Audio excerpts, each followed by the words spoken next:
We remain steadfast in our commitment in delivering local news that matters, stories that inspire, enriching the lives of Filipinos in the Philippines and across the globe.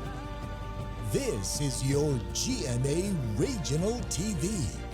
Buong puso para sa Pilipino.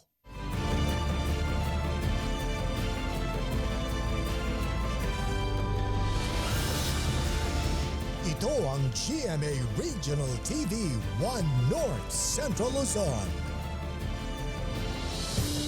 Masantos yang aram na imbag amalem baya pagat panapon kapuso. Narito na ang One North Central Luzon. Hatid namin ang mga pinakamalaki at pinakahuling balita sa Hilaga at Gitnang Luzon. Live mula rito sa GMA Dagupan Station, ako po si Chris Zuniga.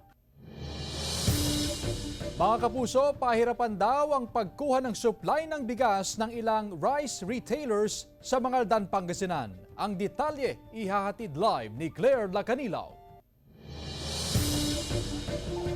Claire? Chris, umaaray ang ilang rice retailers dahil naapektuhan na raw ang kanilang kita kasunod nga ng patuloy na pagtaas sa presyo ng bigas sa merkado. Apektado ang ilang rice retailers sa patuloy na pagtaas ng presyo ng bigas. Umaabot ngayon sa 52 pesos pataas ang presyo ng kada kilo ng bigas depende sa klase. Pahirapan din ang pagkuha ng supply ng bigas dahil sa kakaunting produksyon ng palay. Nag-deliver sila ng mataas, siyempre itataas namin. Kung ilan yung tinataas nila, halimbawa 10 piso, idadagdag namin doon sa paninda namin. Ayon sa Samahang Industriya ng Agrikultura, tumaas ang farm gate price ng palay dahil bukod sa kakaunting produksyon ngayong buwan, tumaas din daw ang presyo nito sa pandaigdigang merkado. Internationally, mataas ang presyo ng bigas. Dito sa local natin, wala pang masyadong ani. Tapos na yung main yung crop natin. Ngayon may inaani konti lang. So, one dun sa remaining stocks natin. Dahil sa mataas na presyo ng bigas sa mga palengke, inilapit din ng mga rice trader ang kahilingan ng mga magsasaka sa Isabela kay Pangulong Ferdinand Marcos Jr. na sana'y magkaroon ng mababang presyo ng mga pataba at iba pang farm inputs. Mataas pa rin sa 45 pesos hanggang 55 pesos na kada kilo ng well-milled rice. Hindi naman kinakaya ng NFA ang maraming bilang ng mga magsasaka na seserbisyohan sa pamimili ng bigas mula sa kanila. Naglalaro sa 22 hanggang 24 pesos ang kada kilo ng palay sa Nueva Ecija. Bagamat mahina raw ang ani ngayong wet season, ay makakabawi naman daw ang mga magsasaka, so may iral na presyo. Wala raw pangamba ang mga magsasaka basta sapat lamang ang aangkating bigas ng gobyerno. Sa huling linggo ng Marso, ang anihan ng mga magsasaka sa Nueva Ecija magtatagal hanggang Abril. Hiling ng mga magsasaka ang tuloy-tuloy na magandang presyo ng palay sa nalalapit na anihan hanggang sa susunod na taniman.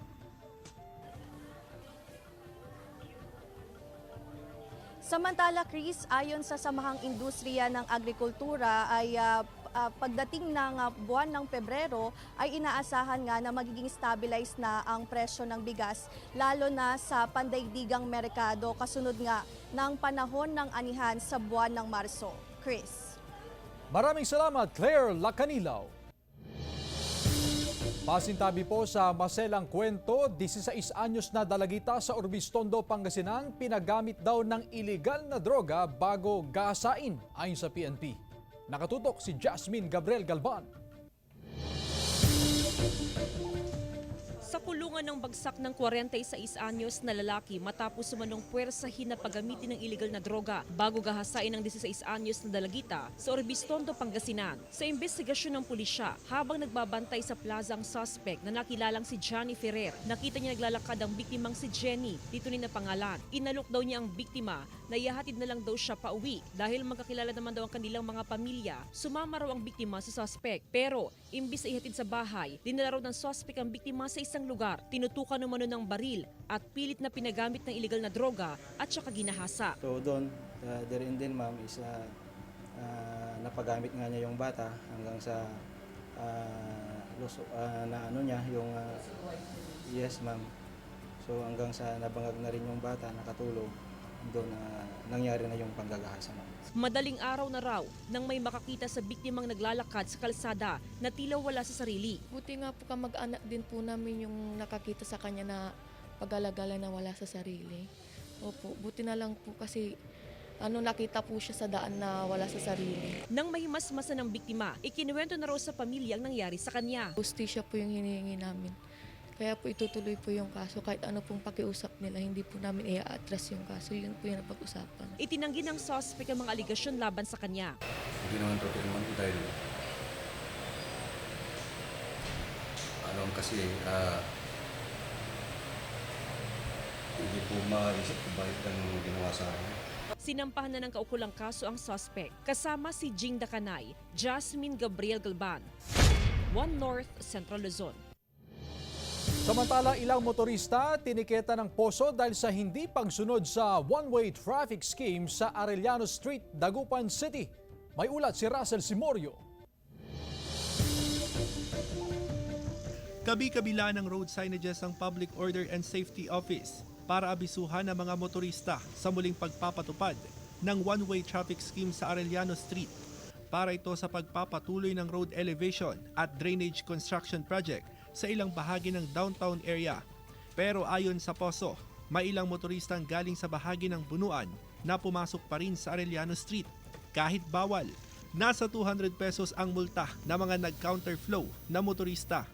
Kahit pinagsabi mo na sila, didiritso pa sila, sir. Kaya doon sa kabila, matitikitan sila. Galing Binmalay ang mag-anak na ito na sakay ng tricycle. Hindi rin sila pinayagang pumasok sa Arellano Street kahit may kasamang pasyente. May check up yung pasyente namin. Kaya hindi kasi namin alam na dito ay sarado. Kaya akala namin pwede na dumaan dito. Ilang commuter naman ang napilitang maglakad papasok ng Arellano Street mula sa Bunuan area. Kasi hindi ako pwedeng pumasok kasi maglalakad na lang po ako. Okay lang yon, maglakad ka. Opo, okay lang po. Kaunting pangunawa ang hinihingi ng otoridad sa mga motorista habang ginagawa ang mga kalsada. Nagtakda ang Department of Public Works and Highways ng target completion date sa mga road construction. Hindi man ito lalagpas sa April 15, 2024. Wala ng hassle at by April matatapos na namin. So, pagka natapos namin yung contract na yun, next funding na naman ang susunod. Kasama si Daryl Peralta, Russell Simorio, 1 North Central Luzon. 38 anyos na lalaki tinamaan ng ligaw na bala sa batok habang nakikipag-inuman sa Narvacan, Ilocos Sur. Tutukan sa report ni Ivy Hernando. Nakabaon pa rin sa batok ng 38 anyos na si Jonar Villalba ang ligaw na bala na tumama sa kanya habang nakikipag-inuman sa labas ng kanilang bahay sa Barangay Estancia, Narvacan, Ilocos Sur. Nangyari raw ang insidente matapos silang makarinig ng mga putok ng baril mula sa kalapit na barangay. Kung mamaging nga talaga bala dyan, ma'am, taka. Nabit niya, nagputukitan ka, di ba ang kagama nag-disot Dinala sa ospital si Jonar at nakita sa x-ray ang bala na dikit na sa kanyang bungo at spinal cord. Kakailanganin daw sana sa cross-matching sa crime laboratory ang balang tumama kay Jonar upang matukoy kung lisensyadong ginamit na baril o hindi. Ngunit nangangamba siya sa kanyang kaligtasan. Pinapadecide pang kailan niya ipapaalis, ma'am, kasi maraming pwedeng maging side effects daw pag inalis kasi dun sa sensitive muscle part tumama po. May person of interest na raw ang PNP sa illegal na pagpapaputok ng baril. Initial investigation at saka sa statement ng victim natin, ma'am, sa Barangay Mapisi, Nagbukal, Ilocos Sur daw, nanggaling yung stray bullet natin, ma'am. Talaga, kapag tamang tayo nga ron, gusto kita ito ko ka nakaturungan ito amyanan. Ito maging daya kami natin Mapisi ito, ma'am. So ito kanawan ito, ma'am.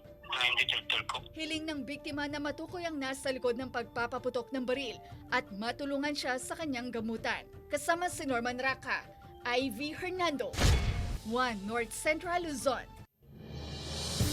Ilang deboto maaga nang bumisita sa Señor Divino Tesoro Shrine sa Calasiao, Pangasinan bago ang araw ng itim na Nazareno bukas. Tungayan sa report ni Jasmine Gabriel Galban. Unti-unti nang dumaragsa sa Señor Divino Tesoro Shrine sa Calasiao, Pangasinan ang ilang deboto para makiisa sa araw ng itim na poong Nazareno bukas, January 9. Bilang deboto ng itim na Nazareno, pangarap ni Aling Rosita na makiisa sa traslasyon sa Quiapo, Maynila. Pero dahil sa kakulangan ng pera at katandaan, hindi na niya nagagawang bumiyahe pa Maynila.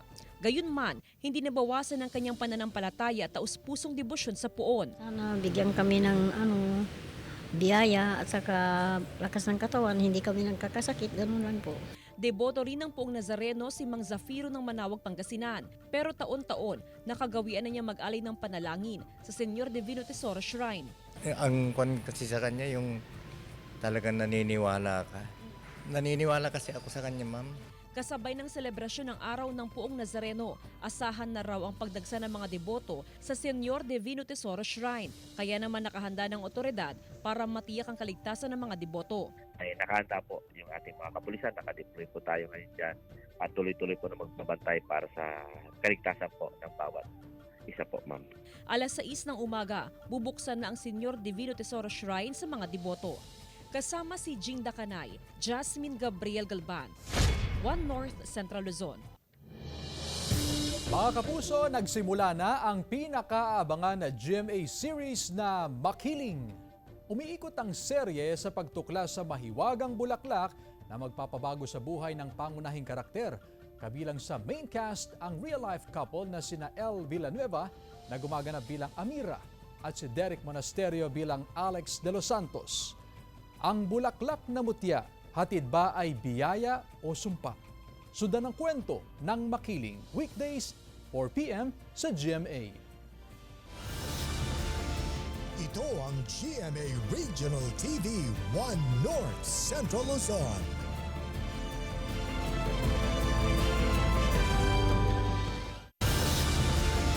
Ito ang GMA Regional TV 1 North Central Luzon. Tinupok ng apoy ang 2 palapag na bahay sa Bangaldan, Pangasinan. Nakaalerto, Russell Simorio.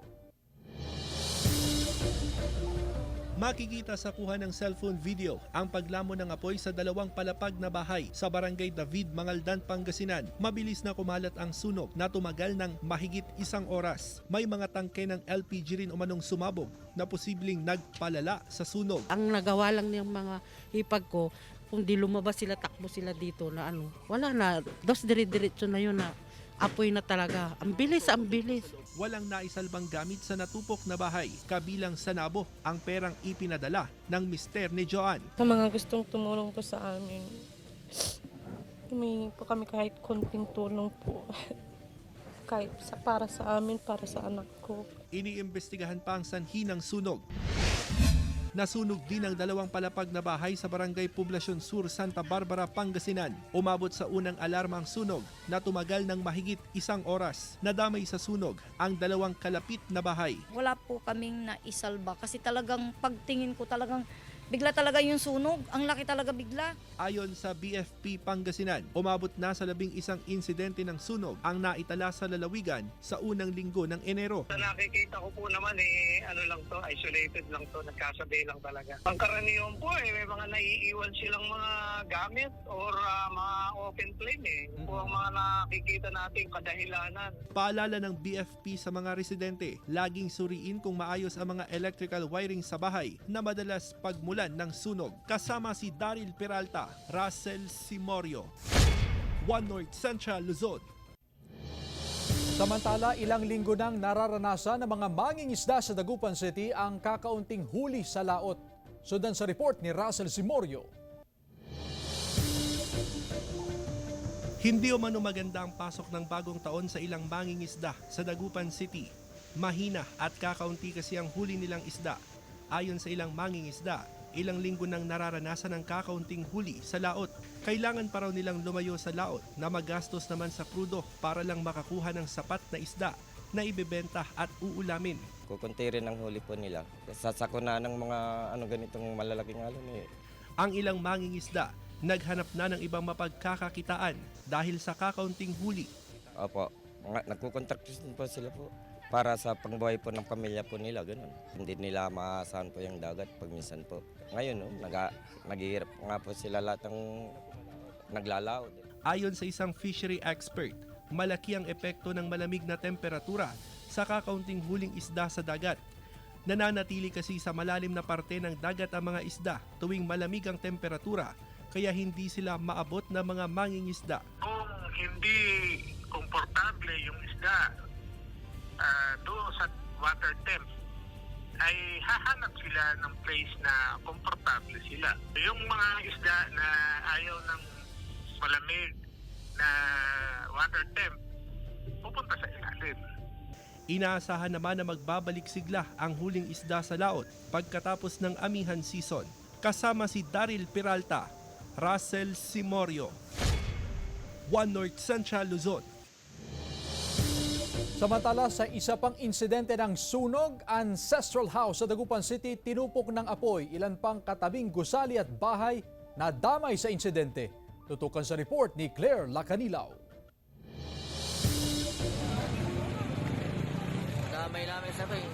Makikita sa video ang sunog na bumalot sa isang ancestral house sa bahagi ng Burgos Street sa Barangay 4, Dagupan City. Nadamay sa insidente ang dalawang gusali maging ang katabing bahay.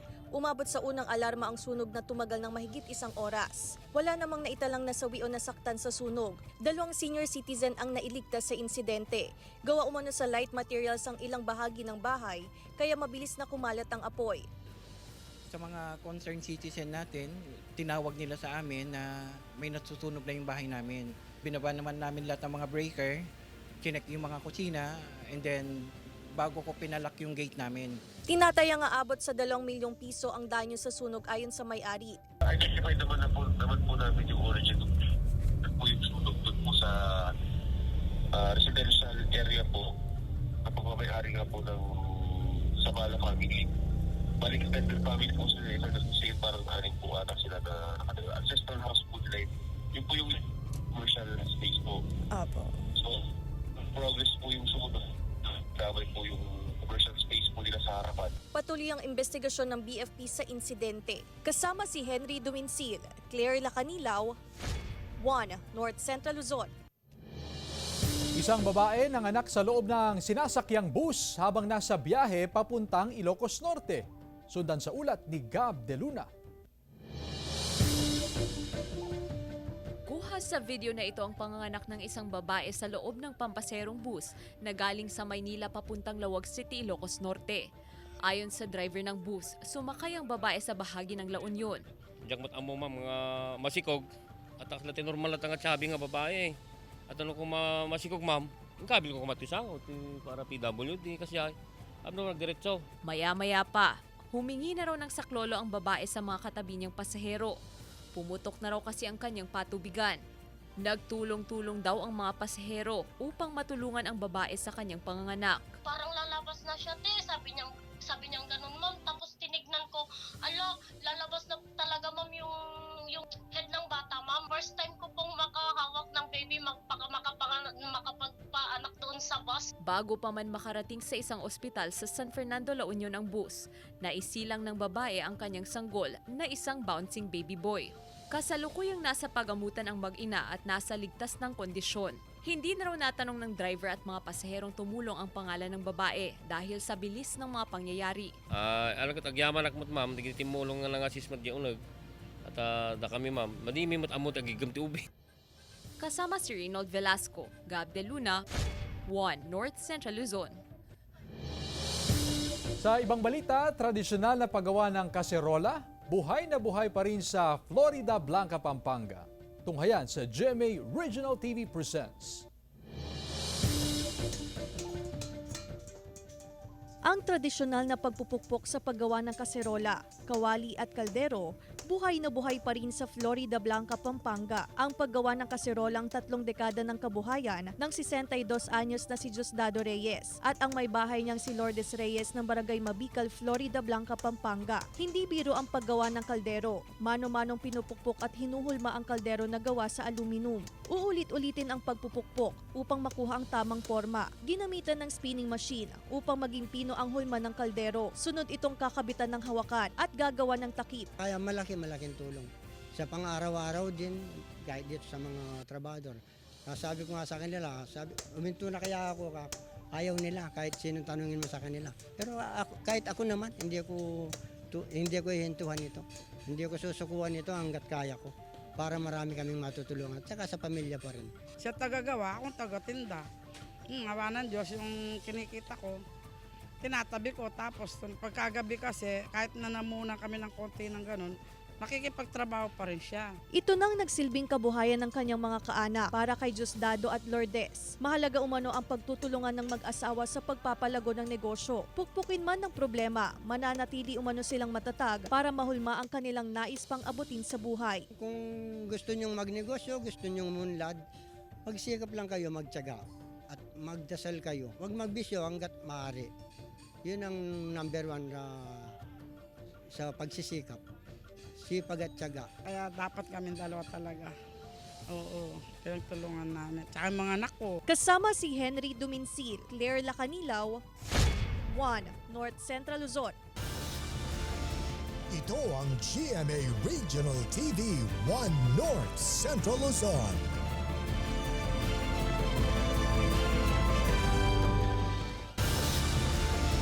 Ito ang GMA Regional TV 1 North Central Luzon.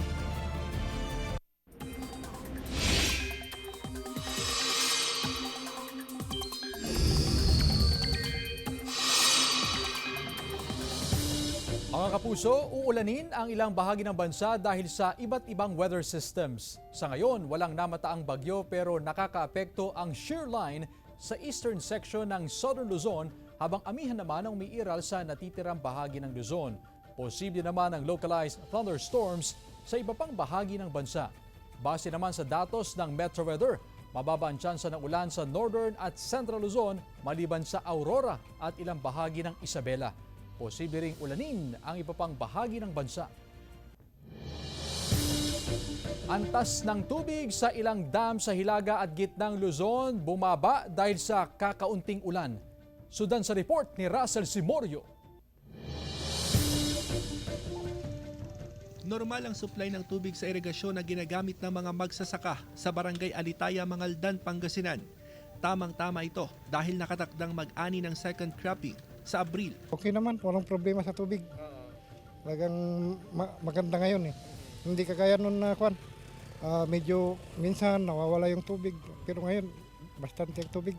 Hindi pa umano apektado ang supply ng patubig sa ilang lugar sa probinsya sa kabila ng pagbaba ng water level ng San Roque Dam. Mula sa 258.98 meters above sea level kahapon, bumaba sa 258.69 meters above sea level ngayong araw. Ayon sa PDRRMO, epekto ng kakaunting ulan at El Nino ang pagbaba ng water level ng dam. Base naman sa sa San Roque naman sir, controlled pa naman yung as of now sir, yung level ng water po nila sir. Yes sir, tapos meron namang ginagawa ng paraan yung ating mga ibang agency, lalo natin para doon sa ating mga magsasaka. Bahagyaring bumaba ang water level ng Angat at Ipu Dam sa Bulacan at Pantabangan Dam sa Nueva Ecija, habang nananatiling mataas ang water level ng Ambuklaw, Binga at Magat Dam. Samantala, 3 major river system naman sa Pangasinan ang ilang linggo nang nasa below normal level, kabilang ang Agno River, Pantal-Sinukalan River at Kayanga River. Inaasahan na bababa pa ang water level hanggat patuloy ang epekto ng El Nino. Ngayon kasi napakababa yung ating mga kailugan ngayon eh. Kasi nasa below alert na. Kasi alam mo naman, halos wala tayong ulan eh. Kasama si Daryl Peralta, Russell Simorio, 1 North Central Luzon. Samantala, kaso ng influenza-like illness sa Region 1 tumaas ng 37.7%. Nakaalerto si Ivy Hernando. Sa pabago-bagong panahon, hindi raw maiwasan ang magkasakit. Ang 7 taong gulang na anak ni Nanay Melody, 2 araw nang nakararanas ng lagnat, sipon at ubo, kaya dinala na niya sa health center. Siyempre man, painom ang latatyado nga danom. At no, hanunay nga pa di uye naman. Lumukay basi di uye na. 10,784 na ang kaso ng influenza-like illness sa Region 1, base sa datos ng Center for Health Development as of December 16. tumaas ng 36.7% kumpara sa taong 2022 na may 7,887 na kaso. Binabantayan din ng DOH ang isang uri ng influenza, ang walking pneumonia. Hindi na ito bagong sakit. Ito ay sanhi rin ng bakterya na tinatawag na Mycoplasma pneumoniae na nagdudulot ng sipon, pananakit ng lalamunan at ubo. Naikakalat daw ito sa pamamagitan ng respiratory droplets. Hindi po ganun ka-severe. Usually po, ang mga pasyente po natin ay merong mild symptoms lamang or wala po talagang symptom. Wala pang naitatala sa Region 1, ngunit may 4 na kaso nang naitala sa bansa na pawang nakarecover na. Obserbahan niyo po ang inyong sarili. Once na kayo po ay nagkaroon ng sintomas, doon po mag-isolate na po tayo at magpakonsulta na po tayo sa ating mga doktor. Bagamat hindi severe, maaari pa rin daw magdulot ng severe disease sa mga kabataan, nakatatanda at may comorbidities. Kaya ugaliing maghugas ng kamay, magsuot ng face mask, magpakonsulta kung kinakailangan, at magpabakuna ng flu shots kada taon. Kasama si George Benson, Ivy Hernando, 1 North Central Luzon. 20 anyos na estudyante mula sa Lawag City, Ilocos Norte, pinagkakakitaan ang paggawa ng saluyot chips. Atin siyang kilalanin sa report. Kilala ang saluyot o jute leaves sa Ilocos Norte sa iba't ibang luto nito. Ngunit ang 20 anyos na college student na si Alan, nadiskubreng pwede pala itong prituhin at gawing chips. Si mama po kasi noon, saluyot na naman ulam natin. Ganun. So the idea nag-pop sa akin nun. Then yun, bigla na lang, ay pwede pala to, very Ilocano. Sa mismong apartment ni Alan, naisipang gawing negosyo ang saluyot chips. Umabot ng 3 buwan bago makamit ang tamang recipe nito. Bukod sa masustansya, hindi na rin daw kailangang haluan pa ng itlog. Simple lang ang masangkap. Ito ang saluyot, harina, powder flavoring at tubig. Isasawsaw ang dahon ng saluyot sa flour at sa powder flavoring na may tubig. Saka ito piprituhin sa mainit na mantika. Upang mabawasan ng mantika, ibinibake pa ito ni Alan sa oven ng 10 minuto, saka patutuyuin ng 7 oras. Bagaman nag-aaral pa, hindi raw ito naging hadlang kay Alan. Sobrang laki ng tulong nito sa aking pag-aaral. Yung mga gastusin ko sa school, dito po ako kumukuha. Umaabot sa 5 digits ang kinikita ng young entrepreneur at nakakabenta ito ng mahigit 400 packs ng chips kada buwan. Tulad ng pagkadiskubre ng recipe ng saluyot chips, marami raw napagdaanan si Alan bago makamit ang tagumpay. Doon po ako nakaisip na magbasa ng mga libro, both entrepreneur books and financial freedom. Mula sa kwento ni Alan, napatunayang hindi hadlang ang anumang estado ng buhay upang mangarap at magsumikap para makamit ang tagumpay. Kapag tuloy-tuloy ka lang and gusto mo yung ginagawa mo, mayroon pong mangbabago. Kasama si Reynold Velasco, Gab De Luna, 1 North Central Luzon. At yan ang mga pinakamalaki at pinakahuling balita sa Hilaga at Gitnang Luzon. Maraming salamat sa pagsama sa amin, pati na ang mga kapuso sa ibang bansa na tumutok sa mga balita sa rehiyon. Ako po si Chris Zuniga. Kami ang GMA Regional TV 1 North Central Luzon. Buong puwersa para sa mas malaking misyon at mas malawak na pagdilingkod sa bayan.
Website.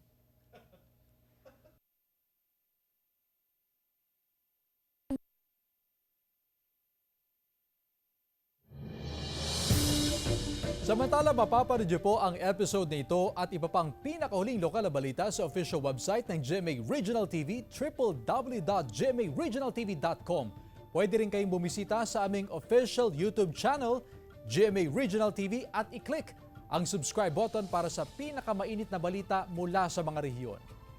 Nais naming pasalamatan ang mga kapuso sa Hilaga at Gitnang Luzon, maging ang mga kapuso natin abroad.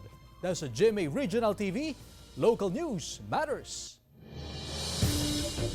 At yan ang mga pinakamalaki at pinakahuling balita sa Hilaga at Gitnang Luzon.